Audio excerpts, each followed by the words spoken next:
Names like Polybius have become exotic and strange to us in the 21st century. But it's not that they were well known to the average American. It's that they were well known to the type of guy who wrote the Constitution of the United States of America. At some point, we have to take a step back and ask ourselves about the limitations of an economic and pragmatic explanation for how it is that the United States of America ended up with a system of government derivative of an author famous at that time and totally forgotten today, like Polybius. In politics, both in the present tense and in the writing of history, economics often becomes a place to hide from the importance of ideas that really shape the decisions people make, ideas that have terrible, terrible consequences. People are very eager to imagine that slavery was abolished for economic reasons. And they're very eager to imagine that slavery was created in the first place as an institution and culturally for economic reasons. It's so much easier to believe in economics and to look to economic explanations than to deal with the stupidity and the immorality of the ideas that guide people's actions. Now, idea has positive connotations in English, right? When we say idealism or idealistic, we just kind of presume this is a good thing. If you're getting serious about the origins of the Nazi ideology in Germany, you got to deal with ideas. You got to deal with idealism of a most sickening and disturbing kind. And it's because people find it so disturbing that they reach for these economic explanations for fascism that are meaninless, that have no explanatory power, that take nothing away from the past and add nothing to the present or the future. It's bullshit. I've heard it so many times. Oh, well, you know, the consequences of the peace and World War I and monetary policy and hyperinflation. If you want to understand the origin of the Nazi ideology in Germany, you would be better off doing research on Christianity, on what was going on in the Lutheran faith at that time, like just even a specific little box within Christianity in the 20th century in Germany, late 19th century, right? You could look at what's going on in spiritualist new cult movements, because there was a lot of that, a lot of supernatural, spooky stuff, right? Sure, and you could look at biology, evolution, and all the crazy political ideologies that come with that, all right? Tragically, ideas matter, right? People will assume you're saying something positive and inspiring and uplifting. You say, hey, ideas matter. History is made. Like history, the world changes because people have new ideas, right? Guess what? Most of the time, it's a tragedy. Most of the time, it's sickening, all right? The justifications for slavery, Christopher Columbus, reinventing slavery in the new way. Yeah, slavery had existed before, but not like this. This is a whole new concept of slavery. International race-based slavery, linking Africa to the New World and so on. Okay, it came out of a set of ideas. It came out of a set of ideals. It can't be explained through the dry economic facts of history. In an earlier video, I talked about the importance of this book. I've now bought a second copy. I bought one for myself, and I bought one for my mom. This is Woody Holton's Unruly Americans. If you are going to buy one book on the origins of the American Constitution for your mother this year, I totally endorse it. It's a brilliant book. It's a wonderful book. It's totally okay. But the purpose of this video is to criticize it and to criticize the tendency many of us have to favor economic explanations over dealing with ideas and ideals, and if you like, some of the cultural baggage of why historical decisions were made in the way that they were. If you had a friend who grew up in Cambodia, and they grew up there and they saw some American movies, they saw some American TV shows, but they grew up speaking the Cambodian language, and they are genuinely, authentically, culturally alien from the United States of America. They have no understanding of it. And then they grow up and their parents force them to learn English as a second language. 10, 11, 12 years old, start learning English. They go to high school they start getting more interested in learning English, so they go to university. And let's just say they become highly educated enough to try to get a university degree in English language. And now they're looking at things differently. Now they're looking at the political reality of what America is and how it operates, and they're asking questions that all come back to this thing you guys worship, you guys have so much respect for, called the Constitution. Why did America bomb Cambodia? Why do you guys call this the secret war? What do you know, once you start asking questions about, and you never really declared war, and politically how things happened, in his own country, this hypothetical student, places like Cambodia, Laos, and Vietnam, maybe that's the flesh wound. Maybe it's just what this person sees in the news right now. They're looking at the reality of 20 years of war in Afghanistan.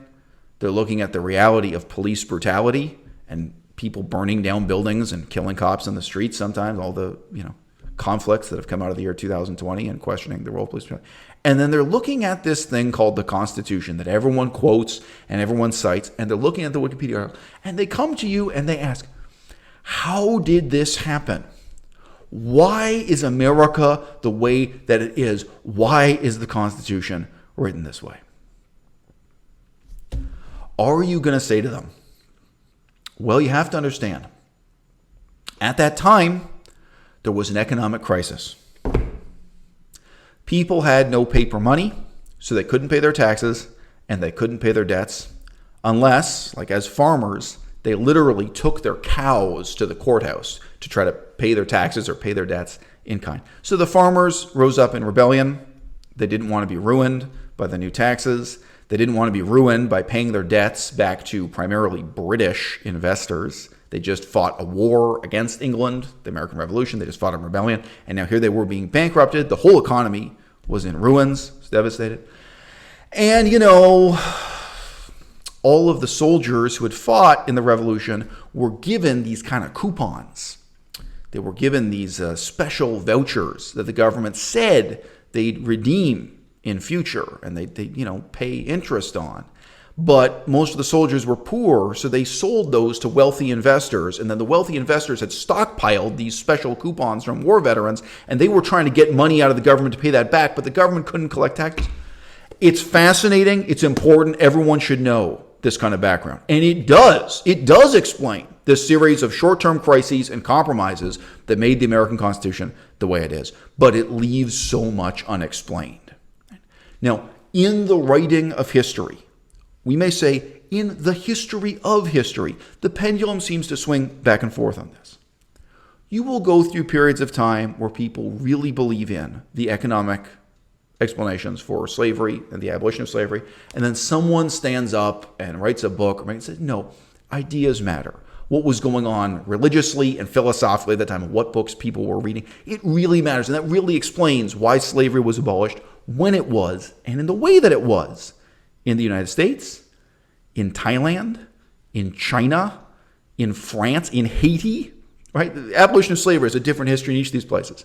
But ideas play an important role in each one, and it can't be reduced to simple economic factors. The French Revolution, in some ways, is parallel to the American Revolution, in some ways, a contrast to it. Ever since Karl Marx, people have been trying to reduce what happened in the French Revolution to some set of simple economic interests. Like, this can be explained because people in Paris didn't have enough bread. I'm simplifying slightly. Guess what? There always had been poverty in Paris. Poverty wasn't new. Poverty wasn't different. The wars of the time weren't even new or different. You know what was new or different in the years leading up to the French Revolution? Ideas. All right? The books that were published by people like Voltaire and Jean-Jacques Rousseau and Boswell with his journey to Corsica. All right, you know what? The ideas really mattered. They really presented people with new options and new opportunities they'd never thought of before. And the deepest source of influence of all, in terms of forming the ideology of the British Empire, the ideology of the French Empire, and the ideology of the particular members of the economic elite who wrote who wrote the American Constitution. England still doesn't have a constitution, by the way. I misspoke there. I was going to say who wrote the British Constitution, but who wrote the American Constitution in the ashes of the British Empire, right? It's Plutarch. Plutarch's Lives. How many of you have read Plutarch? How many of you have heard the name Plutarch? Right? You didn't learn this in high school, right? People like Polybius. Really, other than my YouTube channel, in your whole life, how many times have you heard the name Polybius? Right? Cicero and Sallust on Catiline's conspiracy. The name Cicero remains known because he appeared in a few action movies and soap operas like Gladiator and HBO's. Nobody actually reads Cicero, right? There was an ideology there. There was a set of ideas that was as familiar to those men then as it is alien and exotic to us now. And in that study, you find, in a meaningful sense, the explanation for why the American Constitution is the way that it is, down to and including, honestly, not just the significance of slavery, the significance of genocide or imperialism or empire in America. I think you find a really profound and meaningful explanation for the problems we have today with police brutality. Okay. So the pendulum does swing back and forth. I would say two guys who illustrate the extremes on this is Woody Holton, who I'm a huge fan of, right? But then at the other extreme, you got a guy like Bernard Bailyn. So Bernard Bailyn, many, many years before he wrote this book, he became famous. He made his name and he won a bunch of awards by writing a book called The Ideological Origins of the American Revolution. That title, why is it striking? Why does it matter? It's because there were a lot of people who didn't think of the origins of the American Constitution as ideological. It was saying, hey, ideas matter. We have to get back to dealing with the ideology this sprung from, as opposed to the interpretation of the authors of the Constitution as being a cynical conspiracy of the economic elite acting in their own self-interest. A trend that, as I discussed in an earlier YouTube video, really was started by an historian named Charles Beard, right? The Charles Beard tendency that is in some ways being reinvented and revived in a much more intelligent and meaningful form today by authors like Woody Holton. Oh, might as well get the exercise in lifting these books. Michael J. Claremont, and another colleague of theirs whose book I have not bought, and who I'm less impressed with, frankly, Terry Bowden. All right. So I used to work in the publishing industry, and I know that as an author, you have only a limited amount of control over what's on the cover of your book, what's on the back of your book, and what's in the advertising blurb. Many of my viewers, English is not their first language. Blurb, B-L-U-R-B, right? Blurb. It's a real word, tragically, in our language. Look it up. All right. The advertising blurb for this makes this bold and ridiculous statement that what this book will teach you is how the average American, how poor and downtrodden farmers, how the dispossessed and slaves and so on, how the average American and the poor played their role in the writing of the Constitution. And what I have to say to you is what this book demonstrates brilliantly is the exact opposite. It demonstrates how and to what extent and in what way the American Constitution was written by and for a very definite small elite. It was a very specific socioeconomic elite. And what he proves beautifully, brilliantly, quoting them in their own words, is that they were self-consciously aware that they were part of a kind of anti-democratic counter-revolution. That the first revolution, the American Revolution itself, had produced these more or less disorganized, slightly anarchic, populist, democratic governments, 13 of them in the colonies, and that they saw the main defect of these governments as being democracy itself. So they had to get their act together. They had to get organized, and they had to create a new system of government that they themselves understood to be less democratic. This isn't my opinion. This isn't Woody Holton's opinion. This isn't a criticism of them. This isn't some kind of ironical postmodern view of it. That they were aware of this themselves, that was what they were doing. But here's what Woody Holton's, account doesn't touch, right? What were the sources they were working from? Where did they get their ideas of democracy and a republic? And what the alternative to democracy was. Where was it they got this idea of an explicitly elitist, almost aristocratic system of government, right? And the answer,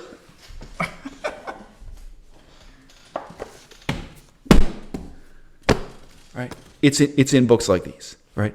The fact is that these guys grew up worshiping Cicero, worshiping Sallust's account of the Catiline conspiracy, right? Worshiping Polybius. Really, it's only a few pages of Polybius. And these were not average Americans.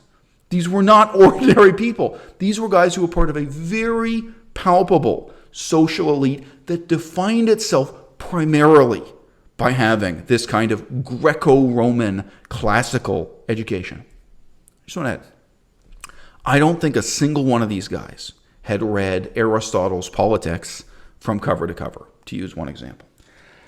I doubt any of them read Polybius's Histories from cover to cover. Quite likely they never read Cicero's Orations on Catiline cover to cover, right? These were men who, from some early stage in their childhood, had sat with a tutor in front of a chalkboard who gave them brief, inspirational quotations in Greek, in Latin, or in both, and explained the grammar and told the story surrounding it, right? These were men who had learned Latin, quite possibly by reading Sallust in particular. It's in very simple, blunt Latin. They definitely learned Greek from Anabasis by Xenophon. It is the foundational text of these guys. They read stories that glorified the heroism of particular political leaders in the ancient Greek and ancient Roman context, that glorified war, that glorified empire, and that gave them, as an elite, a cultural identity that was qualitatively different from the common run of men who grew up reading the Bible, and for whom the Judeo-Christian Bible and the Judeo-Christian literature was their high culture. It wasn't for these guys. It wasn't for the men who wrote the Constitution. Right?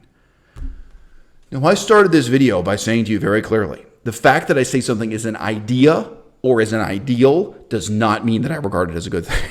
I am not saying this to glorify that British Empire culture. I despise it. And it was a culture that, was built on genocide and slavery, not just in North America, but all around the world. Names like Polybius have become exotic and strange to us in the 21st century. But it's not that they were well known to the average American. It's that they were well known to the type of guy who wrote the Constitution of the United States of America. What was it that these guys had in common with the revolutionaries in France? It was that they had read Plutarch's lives of the ancient Greeks and Romans, and that was what they'd grown up on. Now, again, I'm not claiming any of these guys were accomplished enough in Latin or Greek to read any of these texts from cover to cover in Latin or Greek. It is quite possible they sat with a schoolmaster and they read just a few sentences and got these illuminating, motivating passages that are full of very powerful messages about what it means to be a man, about what it means to fight for the republic, right? And that heap scorn on the primitive notion of living in a society ruled by a king. The average American reading the Bible didn't see it that way, right? The Bible is completely based on the brutally simple rule of kings. You can read it from cover to cover. There's no model of democracy. There's no model of republic. Any of these texts, even if it's just bad, oh, well, yes, in primitive societies and in ancient times in our own culture, we were just ruled by a king. But really, who can take seriously a society that's just based on being ruled by a king, right? All of these present this powerful, intoxicating notion of what it means to be a man, what it means to be a political leader, right? And what it means to be a part of a society that we could now call a republic or a democracy. Let's suppose your friend from Cambodia asks you sincerely, why is it that the Constitution of the United States is so pagan? Why is it that it's so utterly lacking in Judeo-Christian sources or Judeo-Christian influence? I think the answer to this question, in a really interesting way, is at the intersection of, the kind of approach Woody Holton has and the more idea-focused approach I'm proposing in this video, because you need to know both. You need to know that in the United States of America at that time, there were Bible bashers. There were people who were quoting the Bible and who, in the decades of debate about what kind of constitution and what kind of government the United States of America should have. By the way, a debate that happened again and again, because each of the 13 colonies had to write its own constitution, right? And then you have a gap of 10 or 12 years, and then you have the federal constitution. And you had all the debates before that of like whether or not you should fight a revolution at all, or what side you're on, and Declaration of Independence. So it wasn't just one debate at one time. Yes, there were millions of people, or at least hundreds of thousands of people, who really passionately cared about the Bible and who saw in the Bible the model for a better society. But here's the problem, and here's why the whole Greco-Roman educated, Latin and Greek educated social elite were set against what they found in the pages of the Bible. Okay? The problem is that the model of a society set down in the Bible is very centrally based on the idea of the redistribution of land and the forgiveness of debts to achieve equality. So the most important debate that is in some ways brilliantly demonstrated in this book, but in some ways also kind of sidelined and suffocated in its more economic and pragmatic analysis, right, is the debate between people who were inspired by and influenced by the Bible and who were, in the terms used at the time, levelers, who believed in levelism, who believed in equality, egalitarianism. And sadly, I don't mean equality between black people and white people, and I don't mean equality between white Europeans and the indigenous people they were committing genocide against. No, this was a totally racist, self-centered form of equality. There were farmers who read in the Bible that what a good society is supposed to be like is one that periodically, after so many years, takes land away from the rich and gives it to the poor, that redistributes land ownership so that each family has an equal plot of land. People who argued passionately that you cannot have a republic without equality, and that democracy is meaningless if your society is ruled by a small, presumably corrupt economic elite, disenfranchising or silencing the poor majority. And the people who wrote the Constitution were of the opposite persuasion. The people who wrote the Constitution instead felt that they had a lot more in common with senators in Rome like Cicero and Sallust here. They felt that what they were fighting against was, in its way, Catiline's conspiracy. We're living through a period of time when Americans are asking themselves, as never before, why does this country exist? America, what's the point? Simplistic explanations that were proffered during the Cold War, that we have freedom and they don't make sense anymore, and they will never make sense again. People are asking in a more meaningful way than ever before, why is the United States the way it is? Why does it have to be this way? How can it change? Why can't it change? Why are we still stuck with these fundamentally anti-democratic assumptions from centuries ago that we are forced from childhood to call a democracy when in so many ways we know that it isn't? Why is it that these men who gathered at one time at one place to solve a series of short-term crises with a bunch of very strange compromises, why is it that they created a system of government that was explicitly less democratic than that of ancient Rome, that explicitly excluded and omitted the few aspects of Cicero's Rome, for example, that were meant to represent and give a voice to the poor? Rome, as terrible a system of government as it had, built on slavery, etc., they had something called the tribunes for the poor, right? How is it that you got a bunch of guys together in a room who worship these ancient Greco-Roman sources and who consciously and intentionally create a system of government that is less democratic than the 13 constitutions of state governments that came before them, but that is also less democratic than ancient Athens or ancient Rome, the models of government they claim to emulate? Will it be long? Will it be long before we are facing the kind of uprisings against the Senate that actually each and every historical and political source on ancient Rome that we have describes. I mean, the city of Rome was not a peaceful place. It was in a constant state, not of civil war, but of class war. How is it that you have guys who are looking at this great variety of, new and inspiring intellectual sources from France in the decades leading up to this time, and to some extent even simultaneous with it, and they pick and choose among them to find the most cynically authoritarian system of government possible, that even the contemporary French intellectuals alive at that time, they were able to turn around and criticize the Constitution of the United States and say, hey, wait, you guys are calling this a democracy, but you're doing this, and this wrong. Why is it instead that you're creating a kind of oligarchy, a kind of aristocracy, this explicitly elitist government? All right? These are questions that will have to be asked now and in future as never before. As I say, I think this is a brilliant book. I encourage all of you to buy it. I encourage all of you to read it.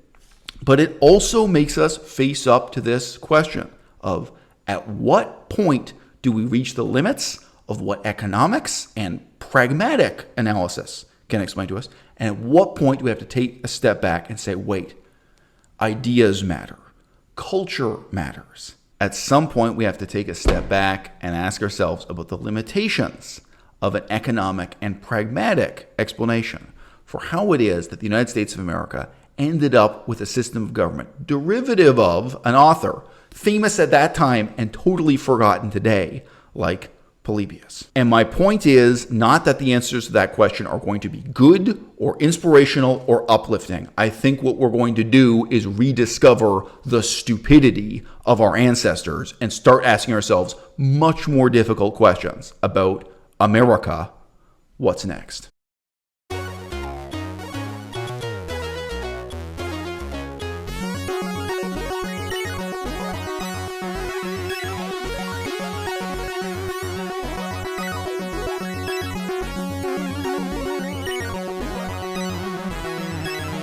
Maybe we can practice doing a